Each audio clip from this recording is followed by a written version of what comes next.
Bom, olá, pessoal. Meu nome é Germano Busch e, ao lado de toda uma equipe, eu tenho o privilégio hoje de fazer a gestão do Instituto Internacional Juarez Machado.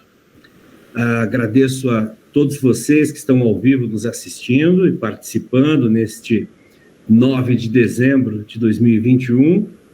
Lembrando que, a partir de amanhã, este vídeo estará disponível na nossa página do YouTube para poder assistir de forma e no horário em que desejar.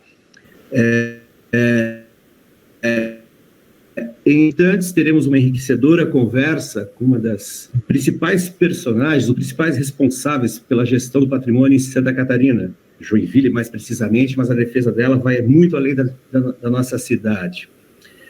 Rapidamente, para quem não conhece o Instituto, nós somos uma instituição privada e sem fins lucrativos, fundada pelo próprio Juarez e com sede na antiga casa de sua família aqui em Joinville, Santa Catarina.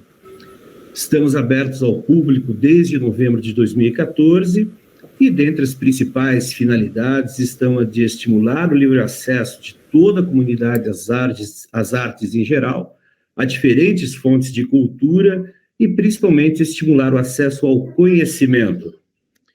Também acontecem não somente as exposições de arte em nosso instituto, mas também apresentações artísticas, apresentações culturais, lançamentos de livros em nossa biblioteca artística e demais atividades culturais e artísticas.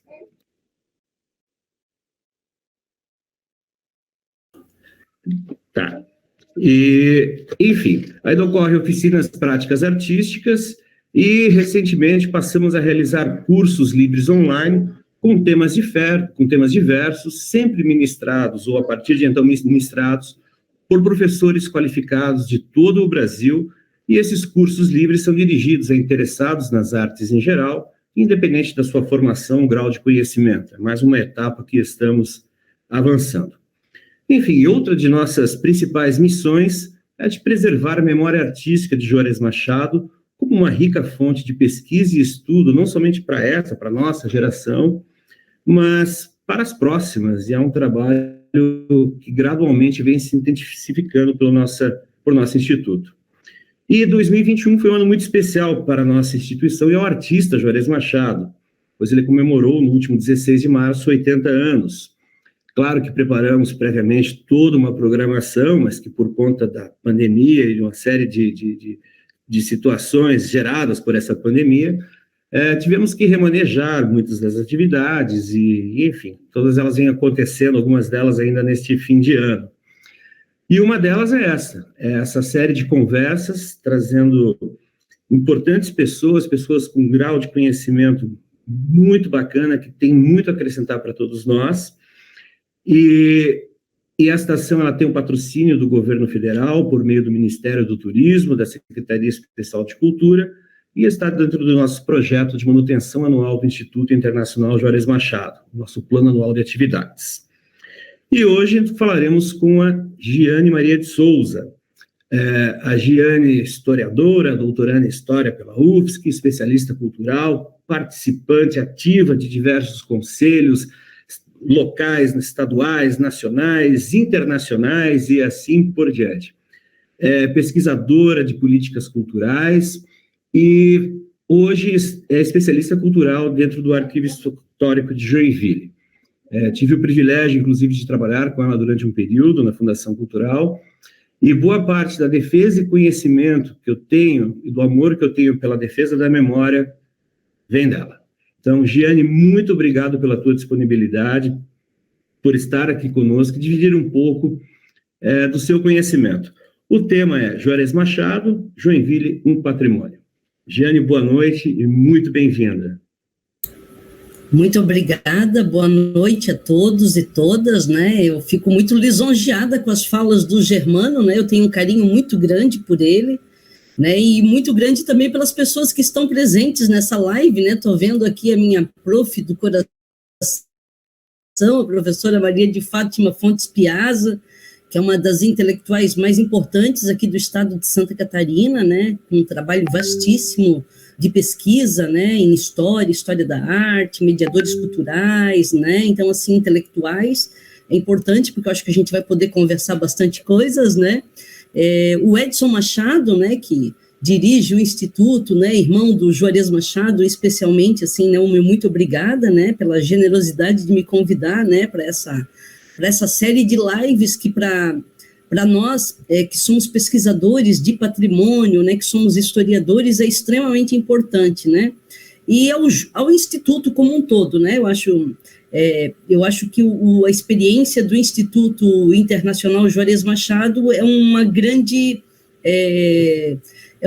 empreendimento. Eu não gosto muito desse nome empreendimento, né, mas eu acho que a gente pode, talvez, trabalhá-lo, né, como uma grande construção, além de um sonho, de um projeto, né, então, assim, e é dentro dessa perspectiva, mais ou menos, que eu queria trabalhar com vocês hoje, né. O Germano já me apresentou, né, na realidade eu pesquiso políticas culturais há muito tempo, né, tento entender e estudar um pouco, né, do mundo das artes, né, desse campo ainda, para mim ainda muito vasto e curioso, né, acho fundamental a participação dos artistas, né, e a participação da arte e da cultura na transformação do mundo, né, e das pessoas e, sobretudo, da história. Então, eu vejo, assim, essa conexão importante, né, e o tema de hoje, né, para essa fala, quem me inspirou, na realidade, foi o próprio Edson Machado, né, no dia do lançamento do livro do meu professor, né, do Valdir José Rampinelli, quando ele no discurso, né, falou assim, né, da importância de se tombar o acervo do Juarez Machado, né, e, sobretudo, tratar, né, esse acervo e o Instituto enquanto um patrimônio da cidade de Joinville, né? Então, assim, dentro dessa lógica, né, a gente conversou depois eu com o Germano, né, e eu sou, assim, uma menina maluquinha do patrimônio, né, cheia das ideias, cheia das coisas. Eu acho que a gente faz, né, com que ative algumas perspectivas de análise, né, e, sobretudo, hoje eu quero fazer umas desconstruções e umas outras construções, assim, né, então eu vou tentar viajar um pouquinho com vocês, né, nessa conversa hoje à noite, tá? Então eu vou começar já a apresentar aqui, né, eu fiz, assim, uma apresentação, mas, na realidade, eu conversei com o Germano, né, que se aparecerem conversas, sugestões, ou alguém quiser intervir, né, por favor, fique à vontade, tá? Tá tudo certo com o slide, Germano? Vocês estão vendo o slide, tá certo? Compartilhou, né? Isso. Então, olha só, então, né, o Juarez Machado é uma figura, né, histórica e importante, né, eu diria, né, eu gosto muito também dessa fala do Edson e do próprio corpo institucional, né, que está elaborando o Instituto em si, né, o corpo técnico, né, e esse corpo institucional tão aguerrido que vem construindo a ideia de instituto, né. E quando o Germano me falou que tinha sido convidado na construção desse instituto, ele me falou o seguinte: a gente não sabe o que vai ser, a gente não sabe se vai ser um museu, se vai ser uma galeria, se vai ser um centro de memória, a gente ainda não sabe o que vai ser, né? E isso, assim, me tocou profundamente, tá? Porque muitas vezes no Brasil, né, a gente pensa a cultura, né, ou os equipamentos culturais sem a devida cautela e sem o devido planejamento, né? Então, assim, eu trouxe algumas questões aqui para a gente pensar o que foi construído, né, nesses anos, enquanto o Instituto, para a gente correlacionar isso com a história, né, e a trajetória do Juarez Machado, e com a própria história das pessoas que estão à frente do Instituto. Eu acho que é importante a gente retomar isso, né, e fazer essa conexão, né, e pensar algumas questões chaves, né, problematizar alguns, né, o Paulo Freire, ele fala em nós críticos, né, e existem outros derivados aí de problemáticas, né, de pesquisa, de hipóteses, mas, assim, eu queria trabalhar um pouquinho assim, né, qual é a perspectiva de cultura que nós temos, né, e que nós queremos difundir, né? Qual a perspectiva, né, de arte? Qual a perspectiva de patrimônio? O que são referências culturais e o que são equipamentos culturais? Eu vejo que no Brasil, isso assim, enquanto pesquisadora da área, enquanto trabalhadora da cultura, nós temos uma dificuldade muito grande de dissociar alguns conceitos. E esses conceitos, eles são cruciais para a gente estruturar o nosso pensamento, o nosso conhecimento e a nossa própria argumentação em torno, né, de algumas questões relativas, sobretudo, às políticas públicas. Então, assim, o que é cultura, né? A gente costuma muito ouvir, sobretudo no Brasil, aquelas discussões de que, olha, o fulano não tem cultura, o beltrano não tem cultura, já dissociando, né, uma clássica dissociação, né? Eu trabalhei isso na minha tese de doutorado, a professora Fátima acompanhou isso muito forte, mas, assim, existe no Brasil uma dissociação clássica do conceito de cultura, entre cultura erudita e cultura popular. Eu queria romper com vocês aqui hoje, provocá-los, sobretudo, para a gente romper essa dissociação e trabalhar a cultura na sua amplitude, né? E eu acho a fala da Michele ontem na live foi fantástica, né? A Michele, ela trabalhou essa questão também, e a importância que a gente tem de pensar a cultura enquanto um fazer humano, né? Então, enquanto um fazer humano, enquanto uma apreensão do mundo onde, né, o ser humano vive, e essa leitura desse mundo, e nessa correlação da leitura, essa produção constante de conhecimento, de fazer, né, e de trabalho. E, nesse sentido, intercalar também essa questão da arte como uma construção histórica, como um construto social histórico e como uma invenção humana. Porque a arte nada mais é do que uma invenção humana e que muitas vezes a gente tenta também dissociar a arte do que é cultura e também colocar a arte num patamar de consagração, né? Muitas vezes a gente pensa que a arte ela só está colocada dentro dos museus, dos espaços de memória, daqueles espaços, né, consagrados artísticos, né? Aqueles por onde passam, né, os marchands, os críticos de arte e tudo mais. A professora Fátima, ela trabalha muito isso também nas suas análises, né, e eu gosto muito também dessa perspectiva, né, e entre outros autores também trabalham, que na realidade, né, quem faz e escreve a história das artes, né, muitas vezes são os críticos de arte, né? Então isso é importante a gente pensar um pouco sobre isso. E o que é patrimônio? Tem uma historiadora também do Rio de Janeiro, né, a Márcia Chuva, ela trabalha com a história do patrimônio já há muito tempo, né, na história de consolidação e criação do patrimônio no Brasil, e ela fala que o patrimônio, a gente deve trabalhar ele, né, não enquanto substantivo, mas enquanto um verbo. Então, assim, né, o que eu patrimonializo, né, o que é o patrimônio para mim e o que é para você, né, tendo também a ideia de que patrimônio, arte e cultura são essas questões que elas estão interrelacionadas e são construtos sociais, e por serem construtos sociais, elas são invenções que os seres humanos criam, né, e atuam e refazem, constroem e se modificam e transformam as relações de pensamento, as relações de cotidiano, as relações de trabalho, as relações sociais pelas quais eles estão inseridos. E nesse sentido, que são referências culturais? As referências culturais são são essas referências que nos tocam profundamente. São aquelas referências. Nós temos uma estrutura de sentimento. Eu gosto também de um historiador do campo da literatura, né, chamado Raymond Williams.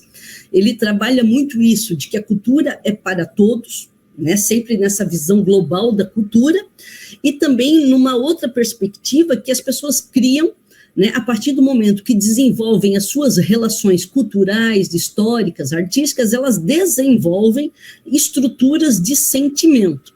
Então, dentro dessa nossa estrutura de sentimento, quais seriam as nossas referências culturais? Será que as mesmas referências culturais que eu tenho são as mesmas referências culturais do germano, do Edson, da Franciele, da Celiane, da professora Fátima, né, da Eula, de todo, né, as nossas colegas e os nossos colegas que estão presentes nessa live. Será que as referências, elas são as mesmas?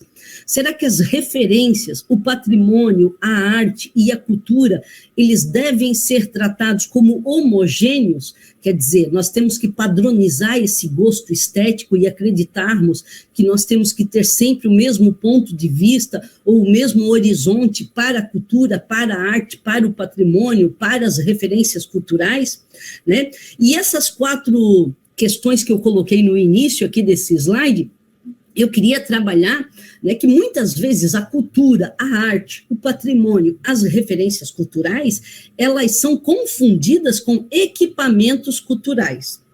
Nesse sentido, né, nós falamos, né, e reforçamos no nosso cotidiano algumas questões do senso comum, né, e algumas questões pejorativas, né? Então a gente fala, o fulano não vai ao museu ou não vai ao arquivo, não frequenta equipamentos culturais, ou então, Joinville não tem equipamentos culturais o suficiente, a gente não tem cultura, as pessoas em Joinville não gostam de cultura. Isso é o que a gente ouve falar no cotidiano, né? Na voz, assim, é dissonante, né, em alguns lugares. Isso também serve para a gente pensar um pouco qual é a estrutura que a gente estabelece com a cidade, né? O porquê que a gente pode tratar Joinville como um patrimônio, como um lugar cultural, como um lugar artístico, como uma referência cultural e como um lugar cheio de equipamentos culturais. Eu quero ir na contramão dessa história e trabalhar uma outra perspectiva para a gente entender a história cultural de Joinville, que não é essa dissociada da cultura, mas é essa que está intrinsecamente ligada com a cultura, com formação cultural, com formação artística, com formação patrimonial, com formação, inclusive, e atuação da sociedade civil na construção de equipamentos culturais. Germano, alguma questão? Tudo certo, Jenny, vai tocando. Então, assim, dentro dessa, né, introdução que eu fiz, essa pequena introdução, né, eu queria colocar agora 2 questões, né, para a gente pensar também. Assim, eu falei que eu ia provocar bastante, né, e a minha ideia é provocar, né, pensando esse tema do Juarez Machado, né, e Joinville enquanto um patrimônio. Nós podemos criar uma consciência coletiva? Se a gente pode dizer ou não pode dizer que as pessoas possuem ou não possuem cultura, será que é possível nós falarmos que as pessoas possuem ou não consciência? Essa consciência coletiva que nós advogamos seria a nossa consciência individual? Né? Essas questões, assim, elas caem muito assim para o mundo da filosofia, dessa construção semântica, né? e do pensamento filosófico, sobretudo de que a consciência também ela está muito imbricada com as nossas relações sociais e culturais que nós estabelecemos. Nós temos uma ética, nós temos uns costumes, nós temos relações de pertencimento que são diferentes. Então, nesse sentido, a consciência ela também não pode ser homogênea, tampouco coletiva, isso sob o meu ponto de vista. E é uma provocação que eu coloco para vocês. Outra provocação que eu coloco, né, hoje, nós podemos resgatar a história, né? É muito comum a gente utilizar esse termo do resgate para a história, do resgate para a memória, o resgatar a consciência, o resgatar a cultura, o resgatar as lembranças, né? Será que nós resgatamos? Eu costumo brincar e sempre falava isso para os meus alunos, quando, né, no período que eu lecionei, que nós não resgatamos nada, porque quem resgata é bombeiro, né? A gente não consegue trazer mais para o tempo presente o que nós vivemos no passado. Nós não conseguimos resgatar as mesmas narrativas, as mesmas histórias, as mesmas memórias, todos os elementos pelos quais nós vivemos e construímos a nossa relação enquanto seres pensantes, enquanto seres agentes da história. Nós não conseguimos mais resgatar, mas nós conseguimos criar lembranças narrativas, nós conseguimos valorizar determinadas histórias, nós conseguimos retomar algumas histórias e nós conseguimos, sobretudo, salvaguardar algumas histórias e memórias. Né? Nesse sentido, eu queria brincar com vocês para que, em vez de a gente usar o termo resgatar, que a gente utilizasse o termo salvaguardar. Porque a gente salvaguarda as histórias, as memórias, a consciência que nós temos sobre o processo histórico, sobre aquilo que nós vivemos e aquilo que nós gostamos, do melhor jeito que nos convém. Nesse sentido, a gente não tem uma memória, a gente tem memórias, a gente não tem uma história, a gente tem histórias. Nós não temos patrimônio, nós temos patrimônios. Nós não temos cultura, nós temos culturas. Né? E essa questão, né, das memórias, histórias, patrimônios e culturas, nós temos aí, né, um leque de equipamentos culturais que são criados para evidenciar e para salvaguardar estas memórias, histórias, patrimônios e culturas, que são os museus, os arquivos, as coleções, as galerias, né, entre outras políticas públicas ou políticas, né, políticas públicas, quando eu falo, é a institucionalização desses equipamentos, né, e nós podemos também, né, ter as ações privadas, né, as iniciativas privadas, né, com fins ou não lucrativos, no caso do Instituto Juarez Machado, como o Germano falou, né, e a gente vem discutindo muito essa questão durante as lives, durante essa semana, né, o Instituto ele trabalha muito com o mecenato e, sobretudo, né, para se autossustentar, sem a perspectiva de lucro. Isso é importante porque quando a gente trabalha com instituições culturais e equipamentos culturais, essa questão da sobrevivência sem fins lucrativos, para algumas pessoas, parece uma incoerência. Né? Então, assim, de que forma que a gente consegue salvaguardar a memória de um arquivo pessoal, de um artista individual, a sua trajetória, a sua história, pensando essa salvaguarda coletiva enquanto patrimônio cultural. Esta é a provocação que eu coloco, e eu vou à contramão, né, de uma série de pessoas que dizem que na nossa cidade a gente não tem, né, a tradição de cultura ou de equipamentos culturais e de relação com as pessoas, com os equipamentos, com a cultura, com a produção. Eu discuto completamente o contrário disso. Eu falo que nós temos uma tradição muito forte, né, cultural na nossa cidade, haja visto, né, desde os primeiros imigrantes que chegaram, né, desde a colonização da colônia Dona Francisca, a forma como esses imigrantes eles foram se estabelecendo nesse território e foram criando a sua vida. Então, a partir do momento, né, que os imigrantes chegam aqui, começam a se estabelecer, a procurar um lugar de trabalho e de moradia, né, eles estão produzindo cultura. Então, a partir do momento, né, que se estabelece uma relação com o meio ambiente que se quer viver, a gente começa a produzir cultura o tempo todo.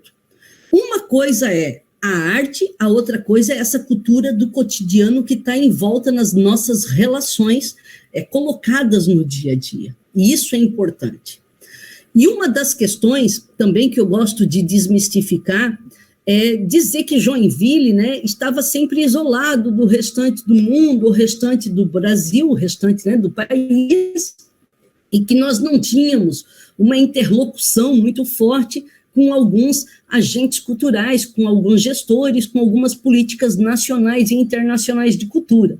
Eu acho que a gente tem que desmistificar isso também. A casa do administrador da colônia Dona Francisca, que foi a casa do Frederic Britzlen, que se transformou depois em Museu Nacional de Imigração e Colonização, né, ali na Rua Barão de Rio Branco, nós temos o que ali? Né, nós temos uma edificação que ela foi tombada pelo órgão federal de patrimônio praticamente 3 anos após a sua criação, né? Após a sua criação e praticamente 2 anos após a criação legal do Instituto, né, do Serviço de Patrimônio Cultural.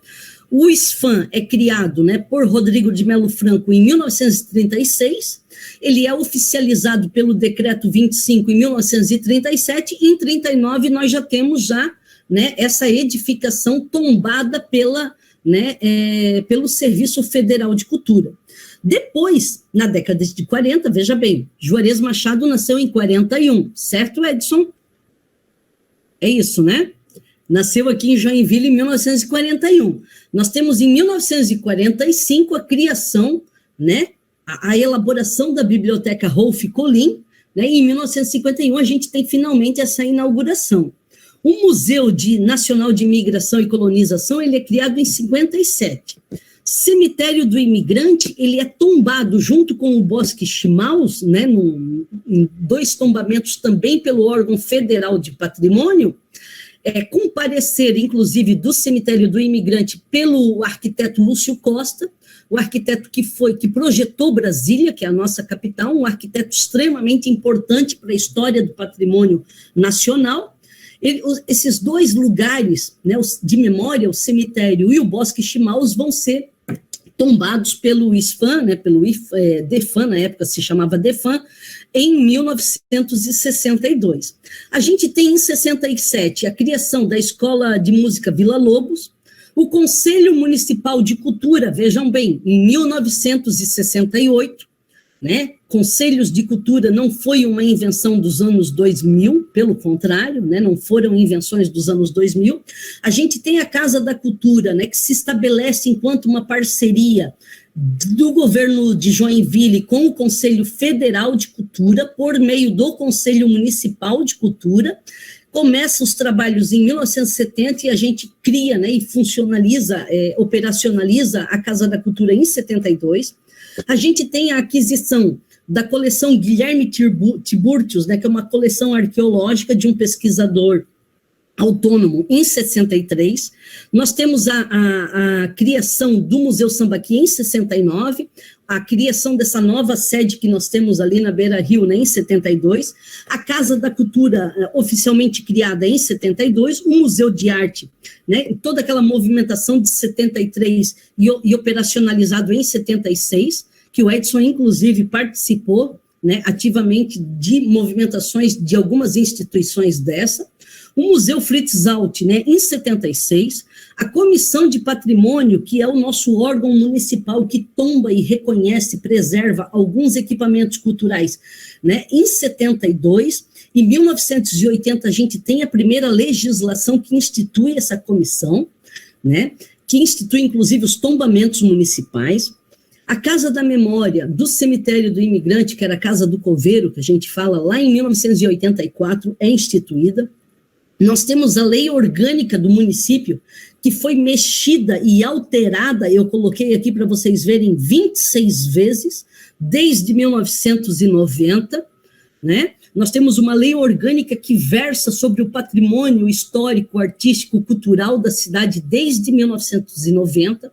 Nós temos a aquisição pela prefeitura de alguns equipamentos públicos, como a Estação da Memória em 1999, a Antártica, né, a Cidadela Cultural Antártica, a antiga fábrica da Antártica em 2001, o prédio da Ford em 2003, o Centro Eventos Calhans em 1998, o Fundo Municipal, né, de Incentivo à Cultura em 1999, vocês vejam, nós não estamos falando de SINDEC, aqui é o Fundo Municipal de Incentivo da Cultura, que o Fundo Nacional de Cultura já era uma briga do Conselho Federal de Cultura desde a década de 60.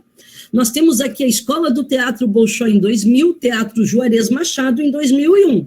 Né? O nosso personagem aqui central, ele já é homenageado aqui no Teatro Juarez Machado, vai ter uma obra dele já, né, no Centro Eventos, né? Então, assim, a gente já tem ali uma interlocução e tem outras interlocuções da história imbricada do Juarez Machado com a história do patrimônio na cidade.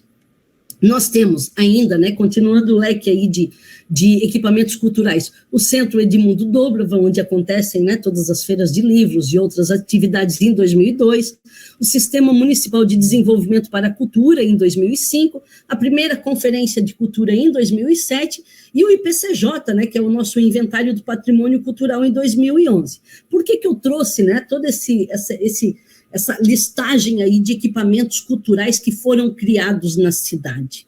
É porque todos esses equipamentos culturais que foram criados na cidade de Joinville, eles não foram fruto, né, de benemérito, tampouco, né, de uma vontade política onipresente, né? Simplesmente alguém instituiu que fosse criado determinada coisa, né, e fosse cumprido, né, a bel prazer, né, aquele interesse ou aquele desejo de determinado fulano ou ciclano que estivesse, né, à frente do poder.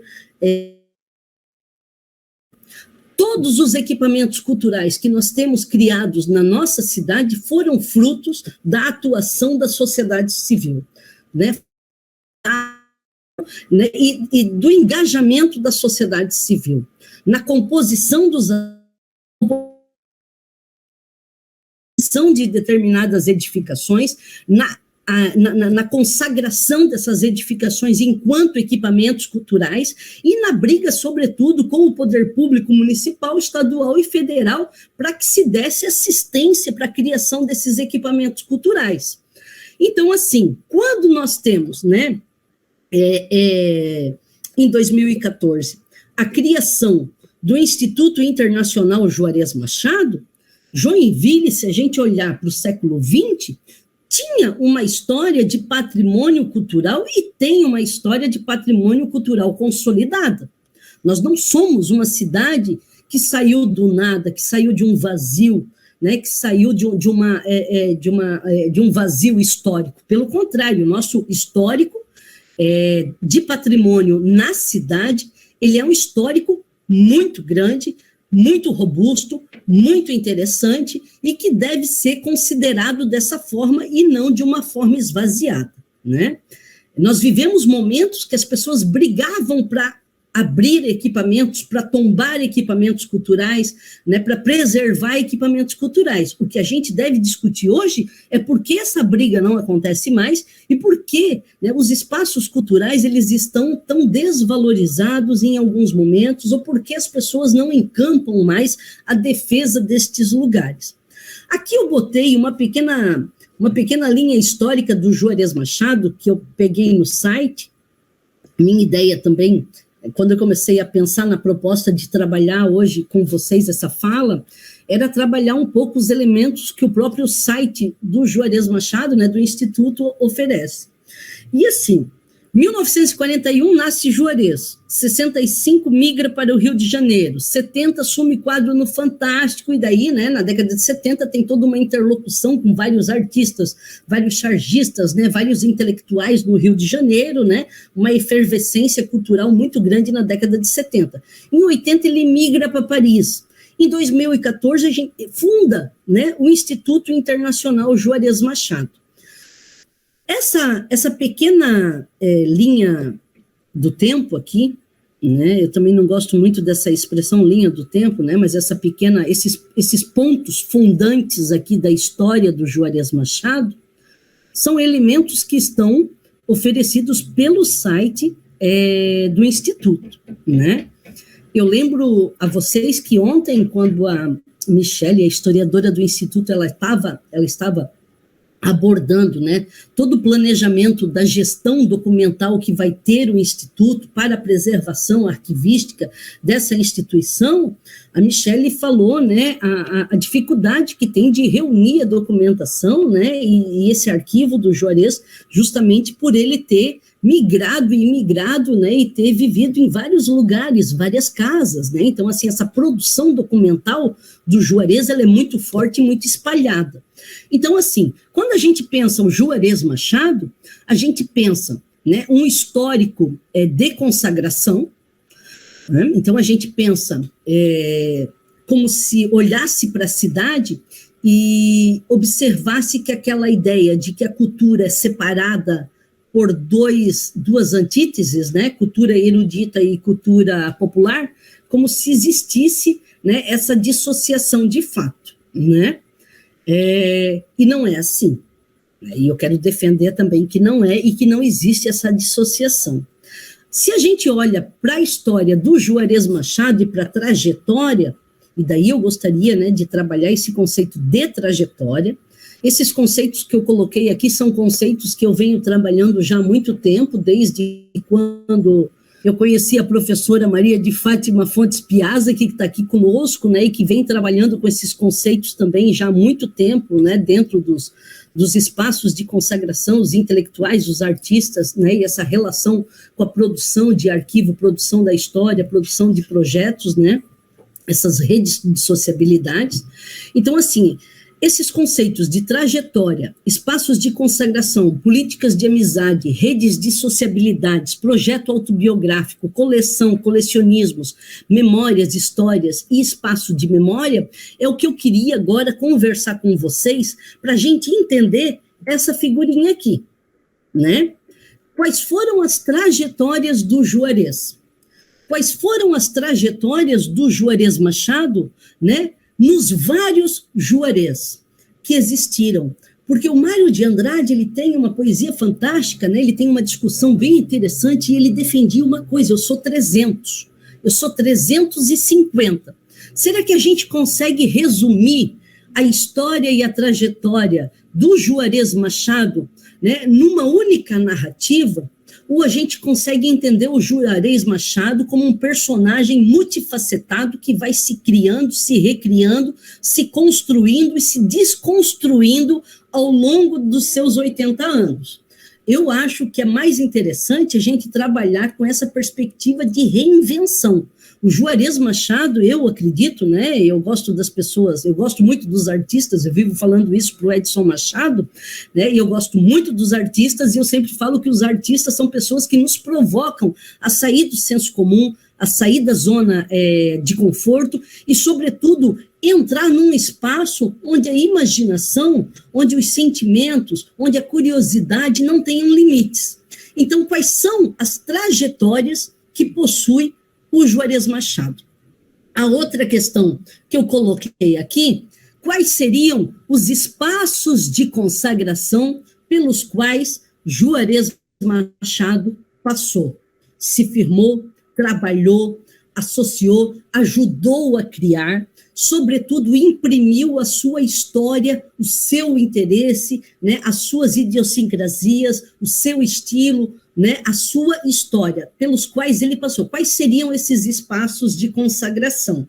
Nós temos ali, por exemplo, o Centro Eventos Carl Hansen, que a gente sabe que tem aquele, né, aquele mural maravilhoso de azulejos ali, mas a gente sabe que existem outros equipamentos, outras histórias e outras conexões do Juarez Machado com os equipamentos da cidade, sobretudo com Joinville. O patrimônio, na visão do Juarez Machado, é muito mais, né, do que a bicicleta, do que Joinville, do que as outras, né, ações comemorativas, né, a relação com o trabalho, com a chuva, ele tem muito mais do que isso, né, e a gente precisa retomar e tecer essas relações. A outra questão que eu queria trabalhar aqui: quais são as redes de sociabilidades que o Juarez Machado construiu ao longo do tempo? Quais são as redes de sociabilidades, quais são os caminhos de construção dessas redes de sociabilidades? Né? A gente vai no Instituto, a gente vê lá que existem lá declarações do Carlos Drummond de Andrade, né? Várias pessoas escreveram sobre a obra do Juarez Machado e que provavelmente tiveram uma interlocução e uma política de amizades com ele. Né? E a política de amizades não no mau sentido, mas no sentido de estabelecer relações, de ajuda mútua, né, de projetos em comum. Quais são essas redes de sociabilidade e quais seriam essas políticas de amizade? E pensar também o Juarez Machado, e daí eu acho que é a grande sacada do artista, e o Juarez Machado, eu acho que a gente poderia também enquadrá-lo nessa perspectiva. Depois eu quero ver até o que pensa a professora Maria de Fátima Fontes Piazza, que está aí conosco. Eu acho que a gente poderia também enquadrá-lo enquanto mediador cultural. Porque o Juarez Machado, no meu ponto de vista, ele tinha um projeto autobiográfico. A partir do momento que ele começa a se descobrir enquanto artista, ele vai elaborando também esse projeto autobiográfico de pensar essas políticas de amizades, redes de sociabilidades e de pensar, sobretudo, a sua obra dentro de uma perspectiva de coleção e colecionismos, de memórias, de histórias, de criação de espaços de memória. Não é por acaso que o Instituto é criado em 2014 e não é por acaso também que ele cria um instituto, né, na antiga casa da sua família. Então, assim, o estabelecimento desse espaço de memória, o estabelecimento dessa obra consolidada na criação do Instituto Internacional Juarez Machado solidifica, sob o meu ponto de vista, né, um projeto autobiográfico. E como a gente pensar um projeto autobiográfico enquanto um patrimônio coletivo? Essa é outra questão que eu gostaria de provocar aqui para o debate, né, e sobretudo para a gente pensar, quais são as múltiplas histórias que nós podemos narrar, contar, interpretar, né, e tentar desvendar sobre esse artista multifacetado.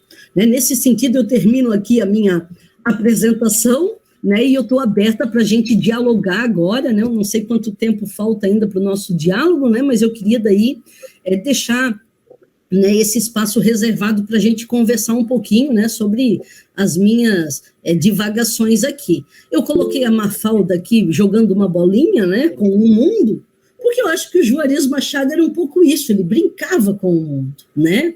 Assim como ele levava Joinville, né, para todos os lugares que ele ia, ele trazia um pouco do mundo para Joinville.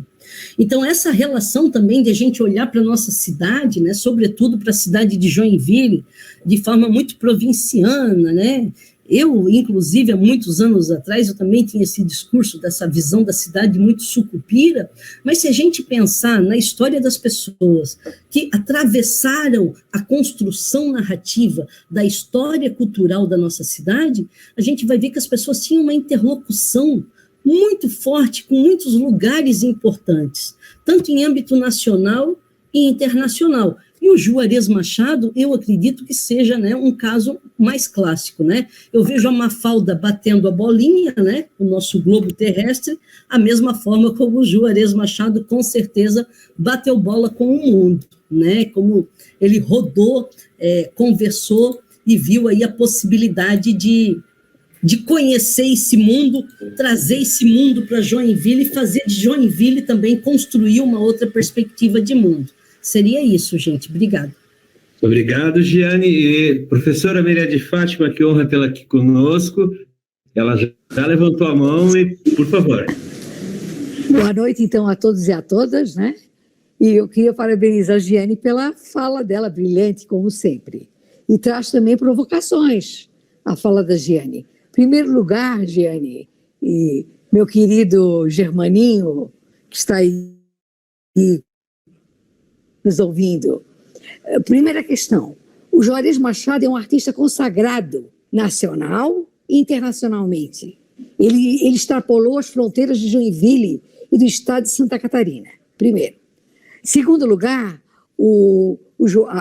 a questão da consagração, como a Giane colocou no início da fala, a questão da consagração está ligada ao historiador da arte, ao crítico de arte, aos espaços de consagração, que são os museus, os espaços museológicos, tá?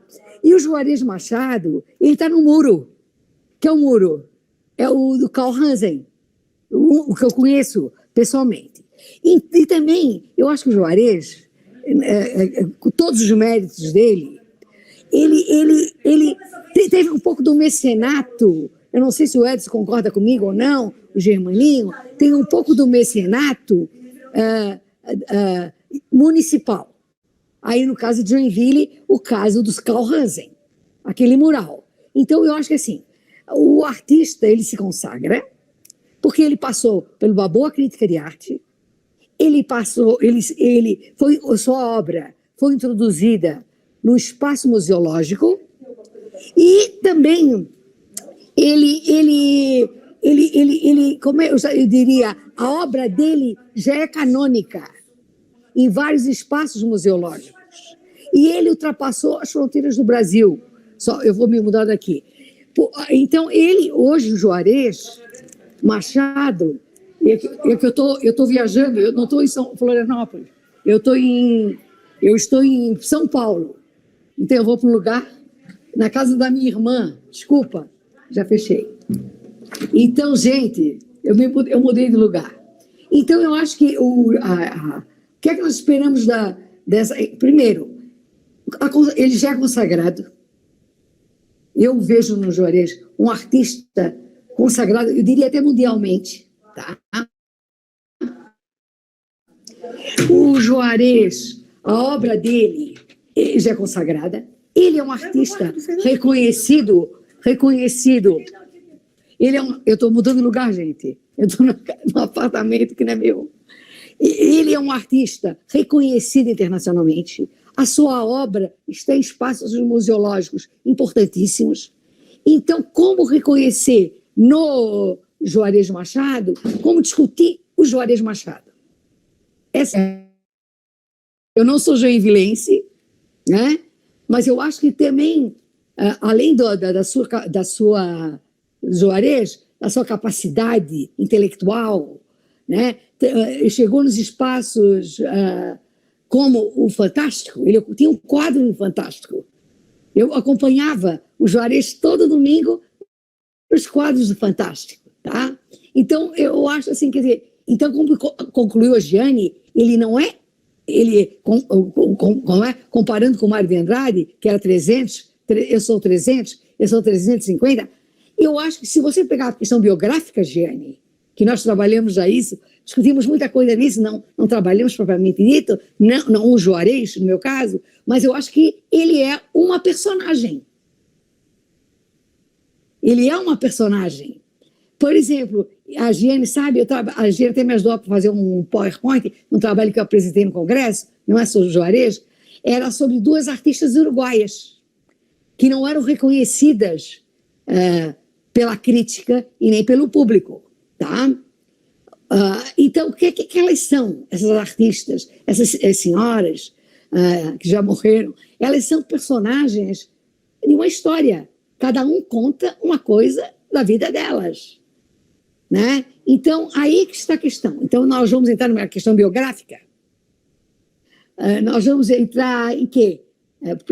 Para justificar o reconhecimento de Juarez, além da sua versatilidade intelectual. Ele é versátil intelectualmente.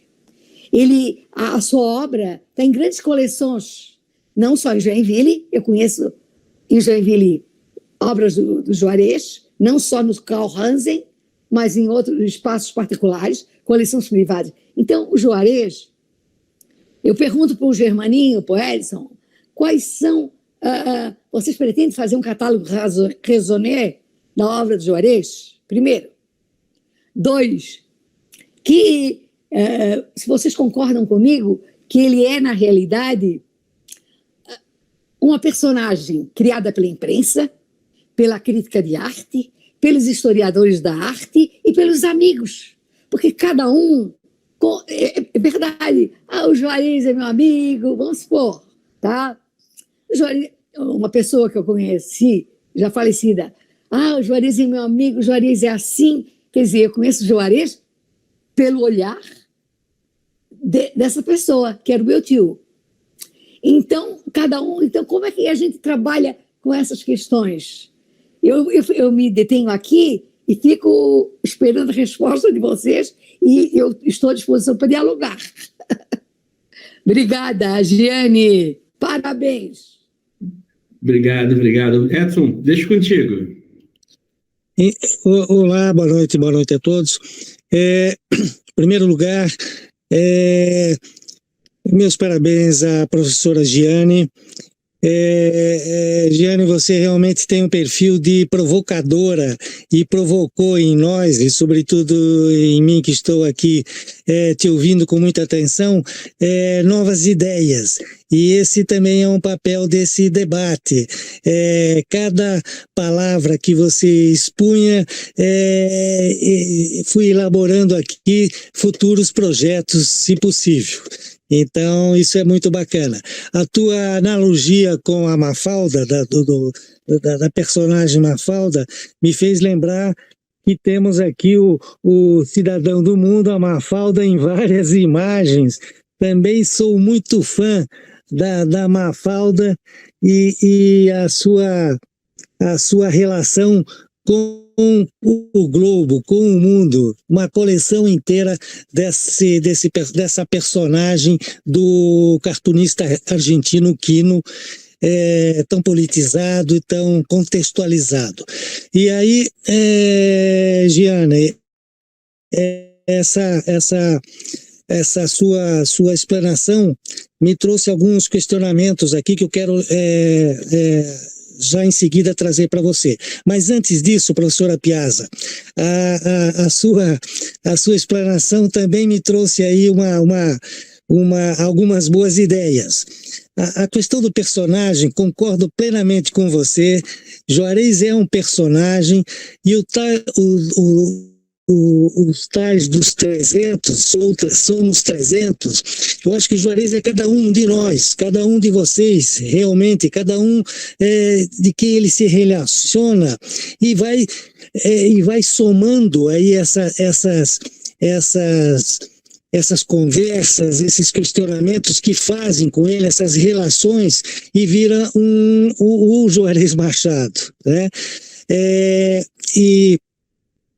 E o personagem, só uma questão que eu divirjo de você. Ele criou o seu personagem. Até onde eu o conheço, ele construiu esse personagem de uma forma muito elaborada. A gente pode dizer que o artista é um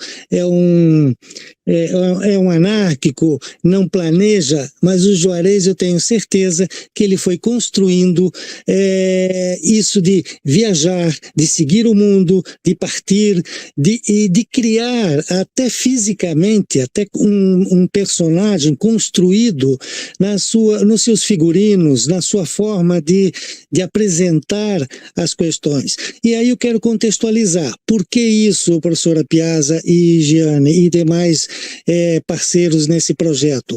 Ele vivia os anos icônicos, os anos 60 no país, que nós que vivemos os anos 60 sabemos das questões que ocorriam na época.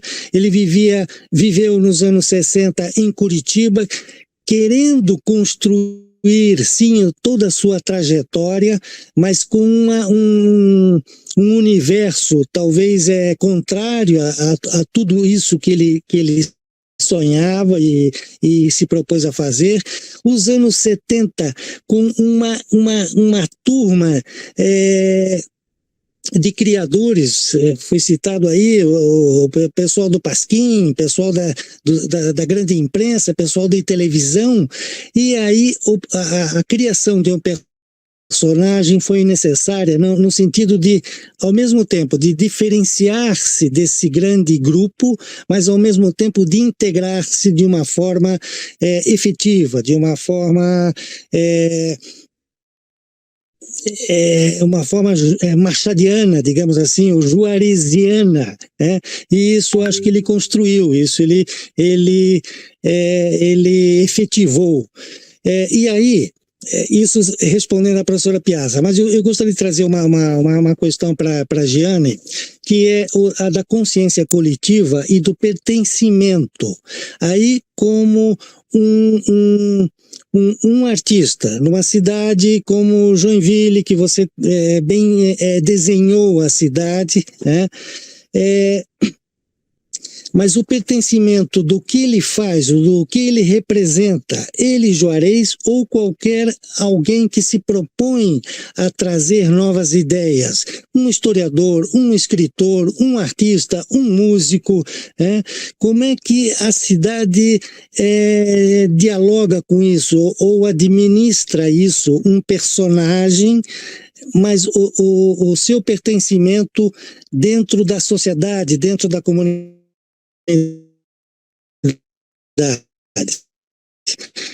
Giane. Bom, primeiro, obrigada pelas palavras da professora Fátima, né? Eu sempre aprendo muito com ela também. Enquanto ela estava falando, eu também estava tendo um monte de ideias, Edson, né? E depois, quando tu falasse também, assim, acho que é importante, né? A gente se sentir provocado para pensar outras possibilidades, né? Outros projetos, outras histórias, né? E tudo mais.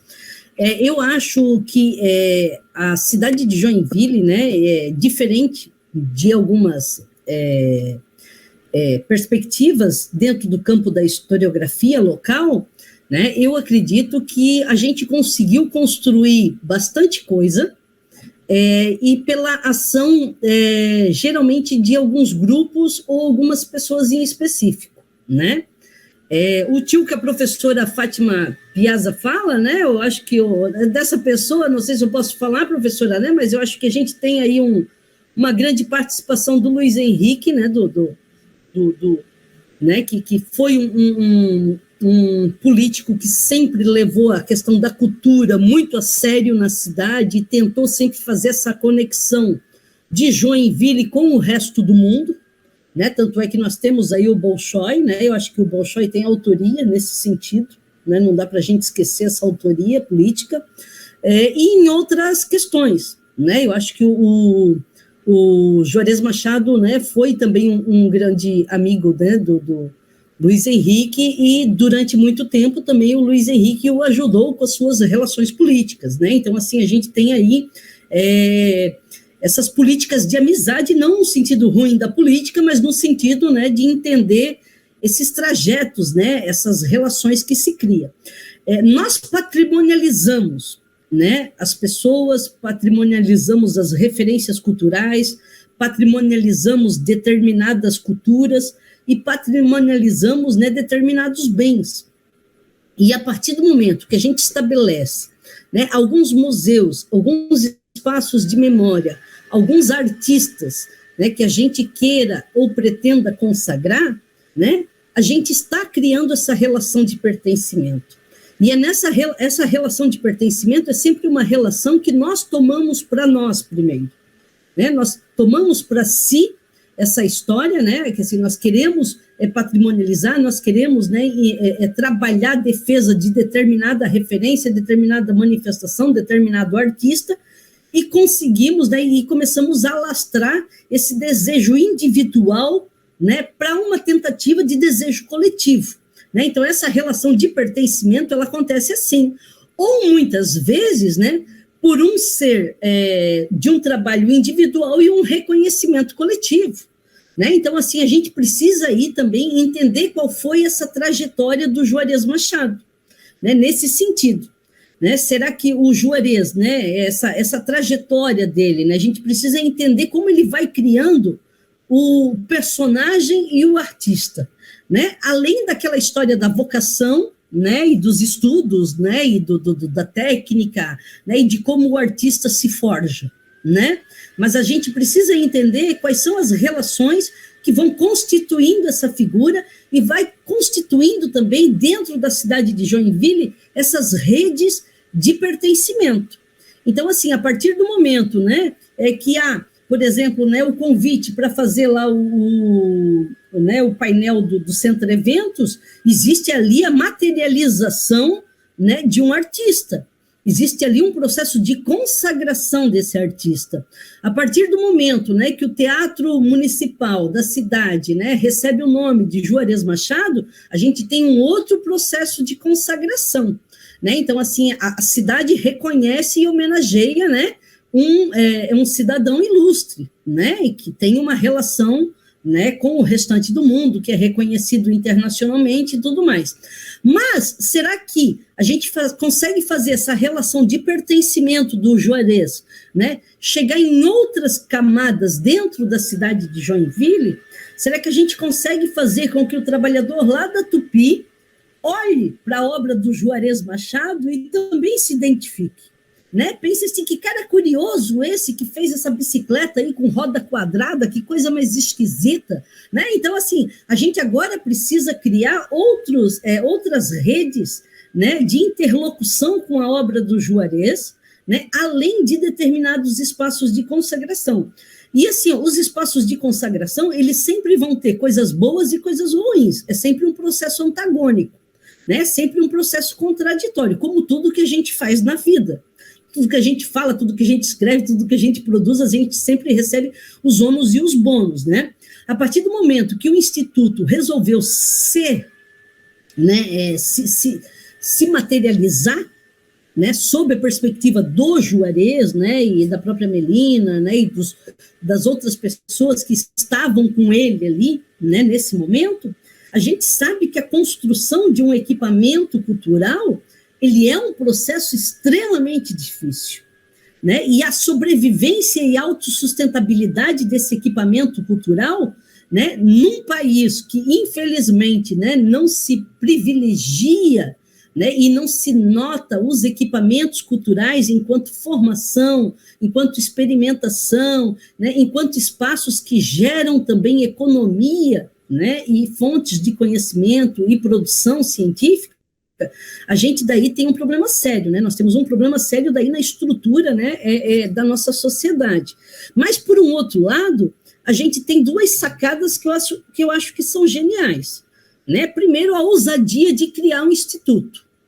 Segundo, a equipe que o Instituto conseguiu reunir, né? Que é uma equipe de profissionais que tem relação, né, não só pessoal com o Juarez, né, e que daí já tem uma relação, né, mais próxima com o Juarez, e talvez não com esse personagem que a população, ou que as pessoas criam, né, quando se fala do Juarez Machado, isso é importante, né? Essa relação, ela é uma relação afetiva que estrutura o projeto, né, do Instituto, e, sobretudo, né, eu acho que a cautela com que o Instituto foi se elaborando, né, ao longo desses anos, né? Então, assim, eu sempre admirei muito isso, né? Confesso que eu não conhecia, né, muito a obra do Juarez Machado, né, e nunca me atentei muito para a obra do Juarez Machado, até, né, entrar na Fundação Cultural e começar a conhecer algumas pessoas ligadas à cultura,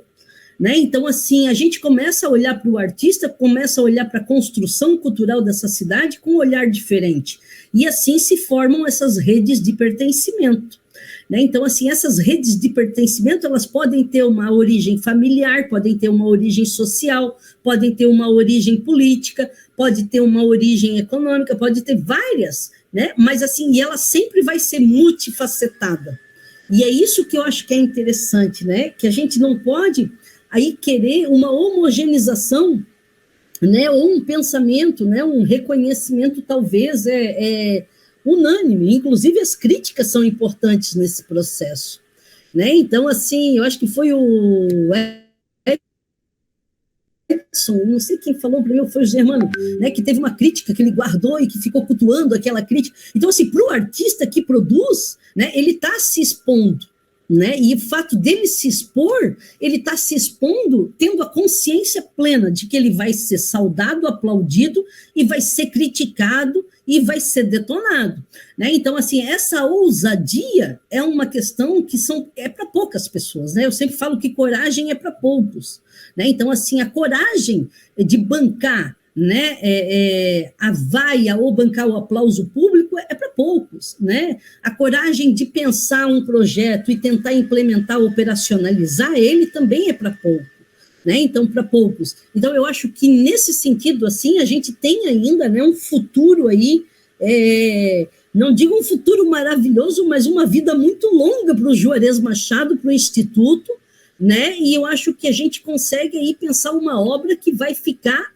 além do Juarez, e vai ficar para a cidade. E pensando essa relação de além do Juarez e para a cidade, a gente pensa também para o Brasil, né, e quiçá para o mundo, né? Assim, não é por acaso que vocês trouxeram, né, Miró e outras exposições aí internacionais fantásticas.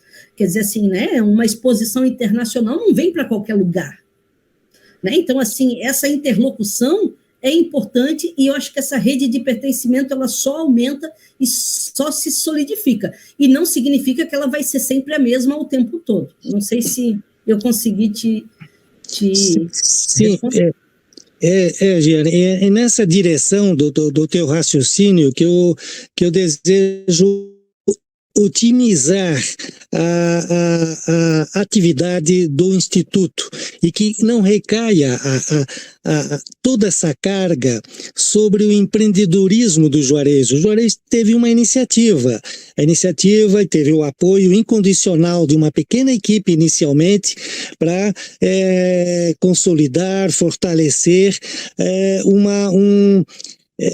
na prática, né, fisicamente, um espaço para discussão, para debate, para exposição, para, eu ia falar resgate, mas aí já aprendendo aqui, para salvaguardar a obra e a intenção dos artistas.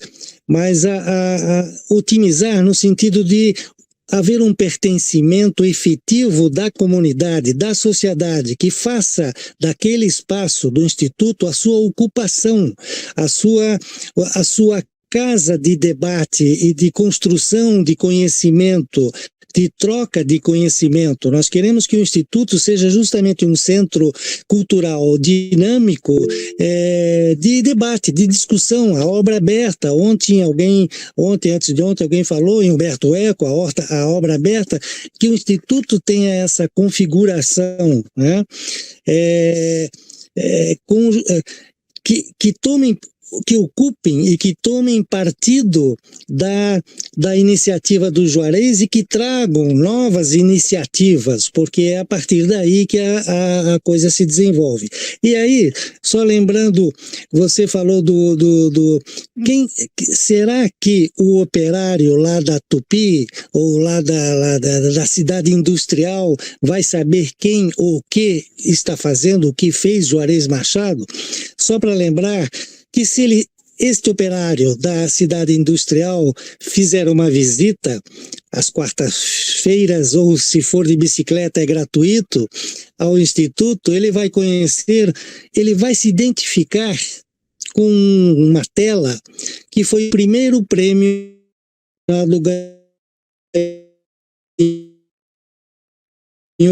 na sua vida artística em Curitiba, e que retrata justamente um operário ou vários operários nas suas bicicletas com guarda-chuva, símbolos da cidade. A obra chama-se Operários do Itaú. Então a saída de fábrica, como nós conhecemos ainda de forma saudosista, né? Aquela saída com centenas, com milhares de bicicletas com guarda-chuva, operários com capacete, é a obra que foi a primeira obra premiada do Juarez. Então, essa identificação do artista, da população com a representação da arte é que eu desejo propor, né? Levar isso à população para que se encontre nas manifestações artísticas deste Juarez ou dos artistas em geral. Eu sempre gosto de abrir esse leque, porque todos têm uma interpretação da sua sociedade, da sua cidade, do seu meio, do seu entorno, da maior importância. Então é nesse sentido, Giane e professora Piazza, só lembrando aí que o seu DNA, além do seu tio Luiz Henrique da Silveira, que foi um homem e continua sendo um homem importante dentro do contexto político, empresarial, cultural de nossa cidade, também o seu DNA se fortalece com o historiador Piazza, Walter Piazza, um pesquisador da maior importância de Santa Catarina. Isso é muito importante que vocês estejam participando desse projeto do Instituto. Giane, só ainda mais um lembrete. Você arrolou ali uma série de espaços culturais. Eu quero lembrar que aí espaço público ainda, Casa importante, como lá em Piraberaba, como um ícone dessa manifestação popular daquela região, né, daquela população em particulares, já que o Instituto Juarez também é uma entidade particular,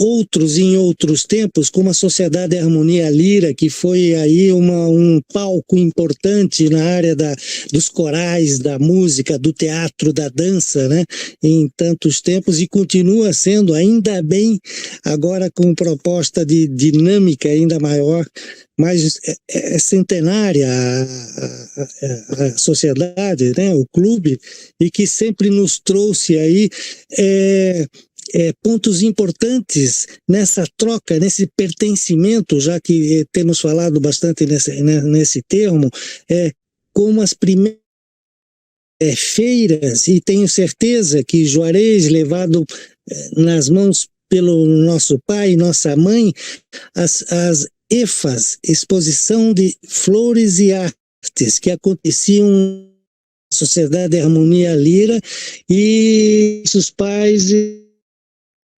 esculturas em madeira e minha mãe seus bordados, e o Juarez pequenininho e eu mais pequenininho ainda, talvez de colo, eles nos carregavam para ver aquelas flores, aquelas antiguidades, aquelas artes.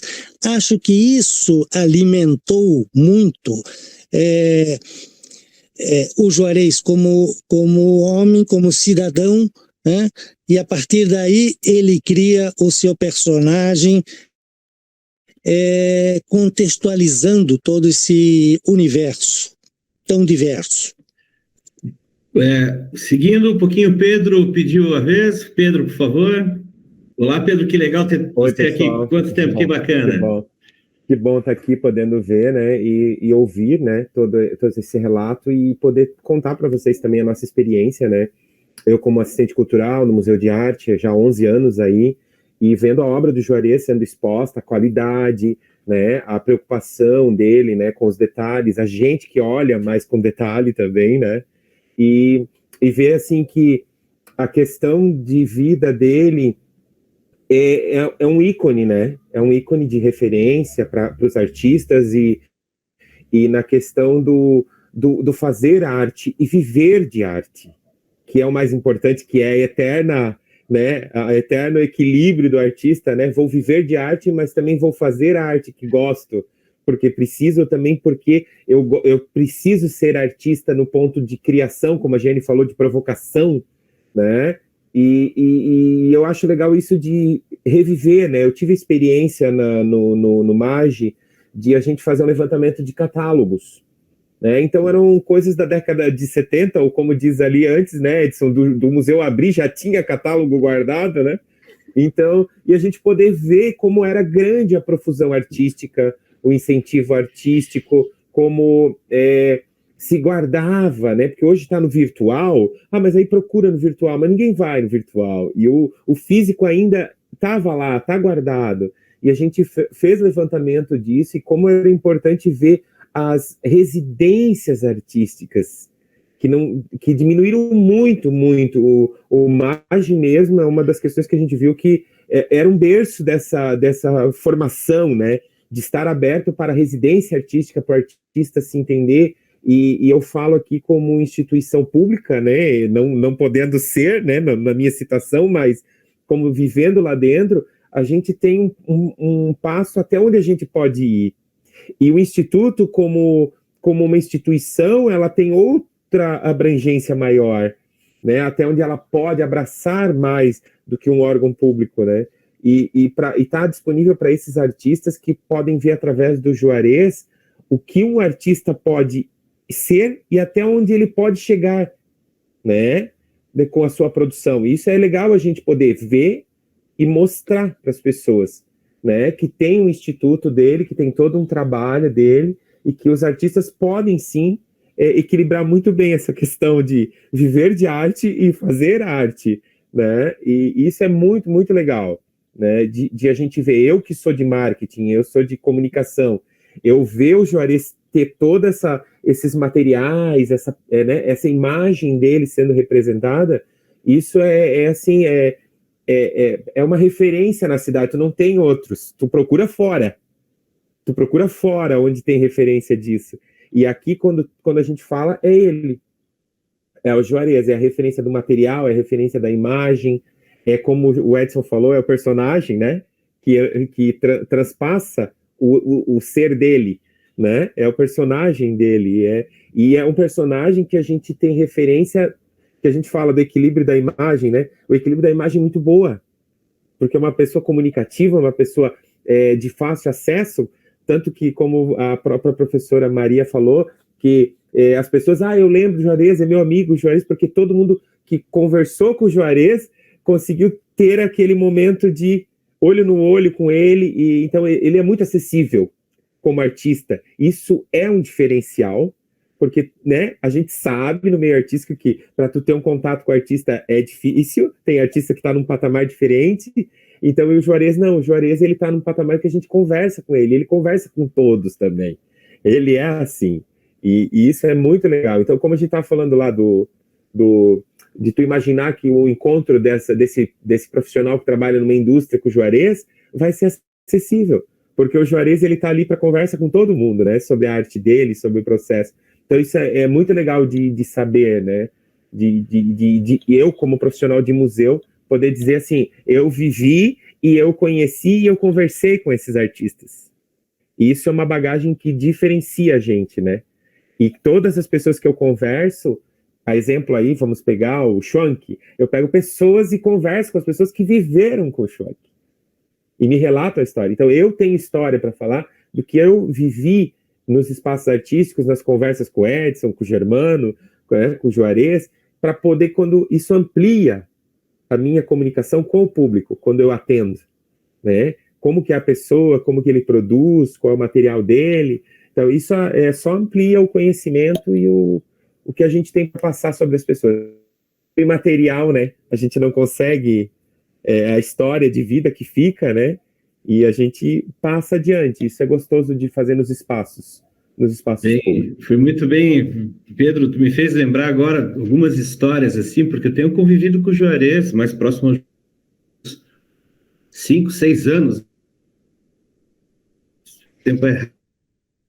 Sim. Mas com o Juarez, por diversas oportunidades, visitar empresas e assim por diante.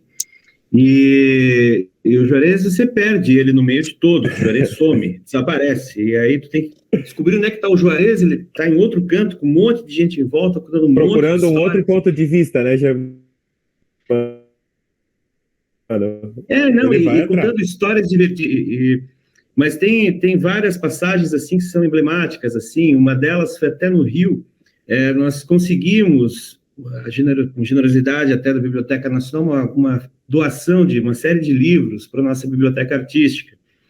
E o Juarez daí quis me acompanhar no depósito da Biblioteca Nacional, que ficava lá na Zona Norte, ali no Porto, onde foi tudo, hoje eu acho que tem um museu, enfim, foi tudo restaurado lá o espaço, e eles, enfim, são dois centro-eventos juntos, eram dois centro-eventos juntos, para vocês terem ideia do tamanho, e cobertos de pilhas e pilhas e caixas de livros. E, lógico que eu perdi o Juarez aos 3 do primeiro tempo. O Juarez sumiu, desapareceu. O Juarez em cima de uma série de caixas, ele já com seus 70 e tantos anos, com duas, três pessoas que trabalhavam na Biblioteca Nacional, 3 ali abrindo caixas e revirando caixas. O Juarez saiu de um jeito lastimável lá, cara. Mas, assim, eu conto isso da simplicidade que ele é, ele não se, a gente fala de um personagem, mas o Juarez, como ser humano, indivíduo, enfim, da mais alta humildade, generosidade e simplicidade possível. Não há uma diferença, como a gente imagina que exista de um artista, e assim por diante, essa questão de ego, vamos dizer, que a gente sabe muito bem, o Juarez não existe.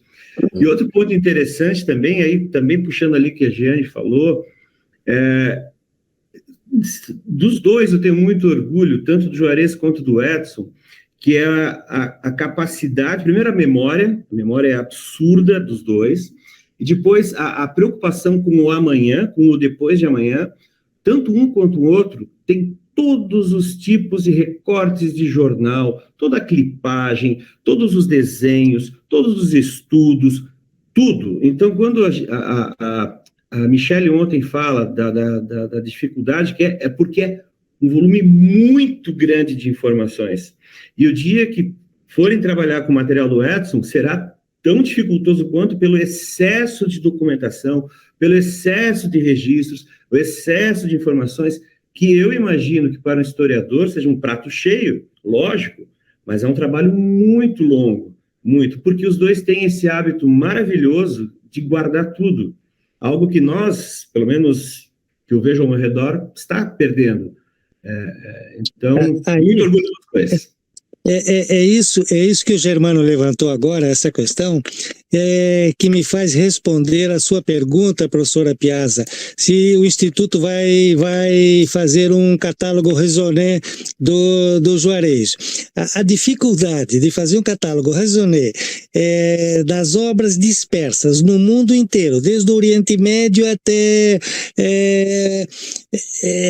aqui o Itaú, é muito difícil. Então, eu devolvo essa sua sugestão aí como uma proposta efetiva para, quem sabe, o arquivo histórico, o poder público, professora Giane, possa iniciar aí um trabalho nesse sentido, já que tem uma fonte várias fontes de informação, e para que o poder público também tenha a consciência de salvaguardar esses nossos monumentos artísticos. Monumentos, quando eu falo, são pessoas que trabalham com muitas vezes até nos bastidores da cultura, das artes, né?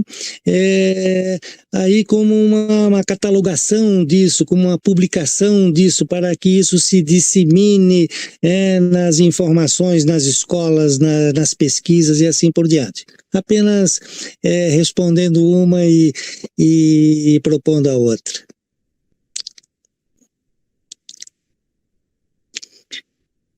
Obrigado.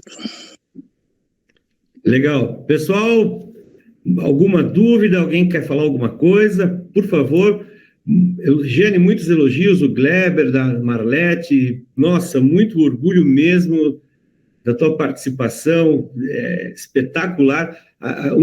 Dentre as várias provocações, como nós em Joinville, que orgulho dessa cidade, desse século, vamos chamá-lo, desse primeiro período de Joinville, ali, desse primeiro século de Joinville, com tantos avanços dentro da área de patrimônio, de memória, e enfim, eu não gosto da palavra retrocesso. Acho que para a gente dar um salto, a gente tem que dar um pulso para trás para a gente poder saltar maior. Então, às vezes, não é um retrocesso, às vezes é uma oportunidade que a gente tem de dar um pulo adiante, um pulo mais à frente.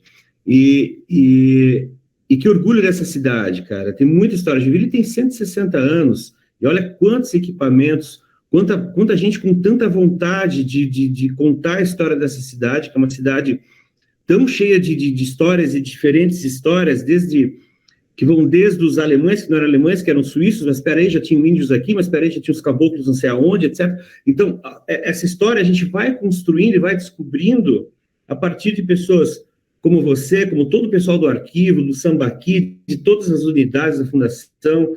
É fantástico o trabalho que é feito há tanto tempo e que, por bem, que continue com pessoas cada vez mais apaixonadas por esse tema. Eu queria agradecer, né? Eu sou fã de vocês, assim, né? Do Germano, assim, o Germaninho mora no meu coração já faz muito tempo, né? Então, tenho, assim, uma grande admiração, assim, pela inteligência, sagacidade, né? Eu acho que Germano também, assim, tem uma noção, assim, de gestão, de organização, assim, que quando ele começa a elaborar um projeto, uma ideia, tu vê que é um negócio, assim, nossa, é uma coisa fantástica, tu fica pensando, nossa, como é que ele conseguiu articular, assim, e depois, assim, sai baitas projetos, assim, sempre saem baitas ideias e baitas projetos, assim, né, e isso eu acho que é uma questão, assim, que deu um casamento muito bom aí, entre o Germano e o Edson, né, porque eu acho que a gente precisa ousar, né? Precisa não ter amarras para pensar e para acreditar nos sonhos e, sobretudo, para tentar realizá-los, né? Eu acho que a grande sacada é essa, né? a gente não viver só no mundo das ideias, mas tentar operacionalizar, né, ou tentar criar as questões que a gente consegue. Enquanto vocês estavam falando ali, eu estava aqui pensando em várias coisas, né? Eu acho que o Instituto Juarez Machado, né, o Instituto Internacional, ele tem condições de virar grandes institutos que a gente tem aí no Brasil e no mundo, né? Então, assim, eu vou citar só dois, assim, né? Eu acho que eu pensei muito assim no Itaú Cultural, né? Pela proposta que tem, sobretudo de formação e cultura, né? De intercâmbio, de circularidades, de artistas e tudo. Eu acho que o Instituto Internacional Juarez Machado, ele consegue ultrapassar, né, a obra do Juarez Machado, né, para se tornar uma grande referência, né, e um grande aglutinador assim, do patrimônio artístico da cidade de Santa Catarina, e até, né, uma circularidade maior assim, com as obras, né, de outros artistas internacionais. Né, então, eu fiquei pensando muito no Itaú Cultural, assim, na dimensão que tem hoje, eu acho que a gente tem condições de chegar lá. Né? Não nesses moldes também, porque não precisa, né? Mas assim, pensando assim com uma perspectiva de formação. Né? E pensei em outra coisa, quando o Edson falou da obra do Juarez, né, dos operários saindo da fábrica, tal, né? Eu lembrei daquele livro da Faiga Strauer, né, Universos da Arte, né, em que ela vai para uma fábrica ensinar os operários, né, a desenhar. Né? Então, assim, exatamente, olha só.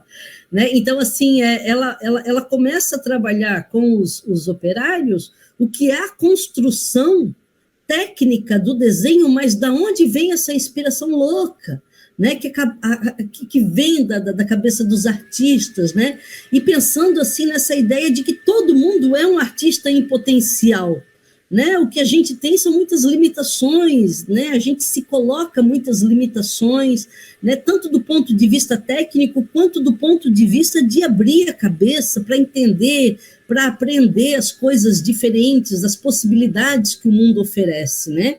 Então, assim, eu pensei nesses dois, né, eu acho que a gente consegue até pensar uma experiência nesse sentido, né?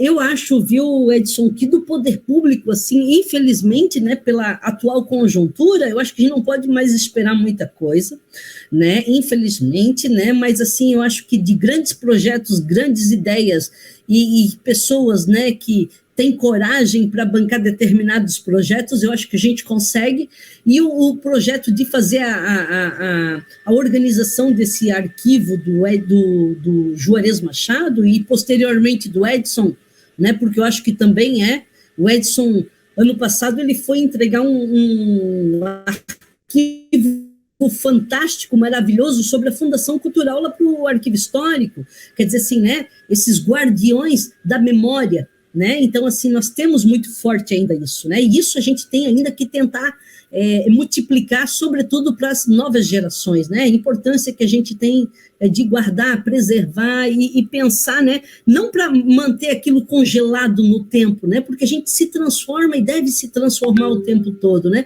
Mas a importância que tem de a gente criar esses laços identitários, né? Com a história da cidade, a história dos lugares.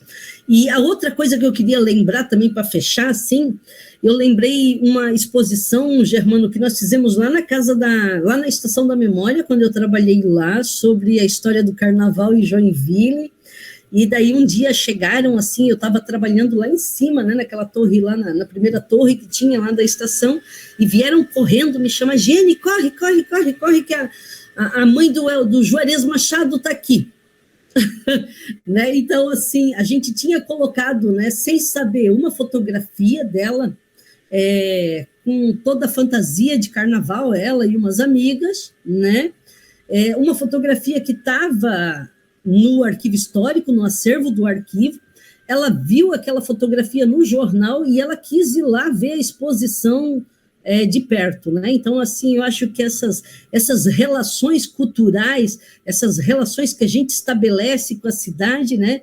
Elas passam também, assim, de pai para filho, de mãe para filhos, né? E por aí vai. E, assim, eu acho que é importante a gente sempre alimentar esse capital cultural, né? O capital cultural é uma coisa que o Bourdieu, né, que é um sociólogo francês, costuma muito falar, né, que a gente tem muitas vezes uma segregação cultural, e essa questão do capital, ela também se torna muitas vezes também uma segregação, e que a gente precisa pensar a cultura, né, de outra forma. Exatamente, é isso aí mesmo. É essa fotografia mesmo, Então, assim, e que é um outro patrimônio, né? Se a gente pega a história do carnaval na nossa cidade, é fantástico, né? Então, gente, eu só queria agradecer de coração, né? Para mim é uma honra estar aqui, né? E, assim, é uma honra mais ainda estar com vocês, né? O Gleber, que eu adoro, o Pedro, a professora Maria de Fátima, o Edson, né? O Germano, tá aí a Eula, Marlete, tem uma galera aí muito forte, aí, muito esperta, né? E outros que eu ainda estou conhecendo, mas já estou gostando, como a Franciele, né? E eu acho que tem uma galera jovem aí, a Celiane, não sei se está por aí também, mas tem uma galera jovem aí que eu acho que a gente consegue multiplicar, assim, esse desejo. É verdade.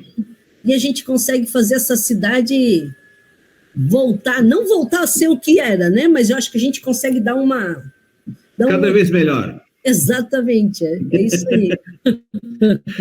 Que legal. Giane, obrigado mais uma vez, de verdade, parabéns, legal demais.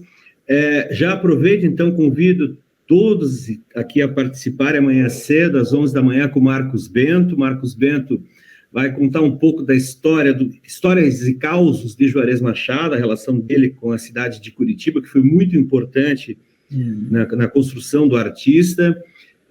Falamos há pouco também sobre a questão da formatação de instituições culturais, é uma discussão muito forte aqui dentro de Joinville, que é dos museus, né? Viram OCIPs, viram OSs ou não. Na segunda-feira, eu vou confirmar o horário, por favor, mas se não me falha a memória agora, é às 15 horas ou 16 horas. O doutor Leandro Marins de Souza, que participou ativamente da construção desse instituto, ele e a doutora Lúcia, os dois de Curitiba, participaram também do Instituto Bolshoi, né, Edson, se me falha a memória agora também. Enfim, eles vão conversar, vão abrir uma conversa também, para justamente diminuir um pouco dessas dúvidas, o que é, o que não é, como funciona, se é bom ou se não é, quais são os prós e contras, enfim. Então, eu acho que é um assunto e um debate muito interessante, que é uma discussão que está acontecendo hoje em Joinville, né? Que iniciou tempos atrás, mas e aí, qual é o melhor caminho? Depender do poder público, ou a PPP é melhor, ou o OS, e assim por diante, tantas formatações, ou fundação, e assim por diante. Na terça-feira falaremos sobre os livros de imagem, os livros narrativas sem texto, tão importantes na obra do Juarez, principalmente da questão educacional e pedagógica, e também da área de psicologia, medicina e assim por diante. Na quarta estaremos eu e Edson novamente, falando um pouco da história das exposições do Instituto, né, quarta-feira, às 11 da manhã. E na quinta-feira, dia 16, Ana Carla Soler falará sobre as instituições e a comunicação em tempos digital, nos tempos que vivemos agora, como funciona essa relação das instituições, tanto nós, como instituição privada, quanto, de repente, o arquivo histórico, o artista, outras instituições e assim por diante, como é a comunicação com as redes sociais, a velocidade, o que importa é a quantidade, quantos likes, menos likes, e assim por diante. Também é um assunto interessante que, pelo menos para nós, ou pelo menos para mim, para a nossa geração, acredito que seja muito novidade, é muito novo. Eu vejo meus filhos pequenos aqui, para eles é algo nativo, essa linguagem digital. Está crescendo com eles, mal sabem escrever e ler, mas já sabem digitar, já sabem o que querem. Para nós é estranho. Enfim, qual a relação do artista com esse mundo, com esse universo? Estão vindo os youtubers e aí para nós é assustador ou não, enfim. E é isso. Giane, mais uma vez, muito obrigado a todos. Pedro, que saudade de ti. Gleber, obrigado de novo. Professora Maria de Fátima, grande prazer. Edson, que legal. Franciele, tem mais 5, 6, 13 pessoas ali que eu dou um grande muito obrigado mesmo. E até breve.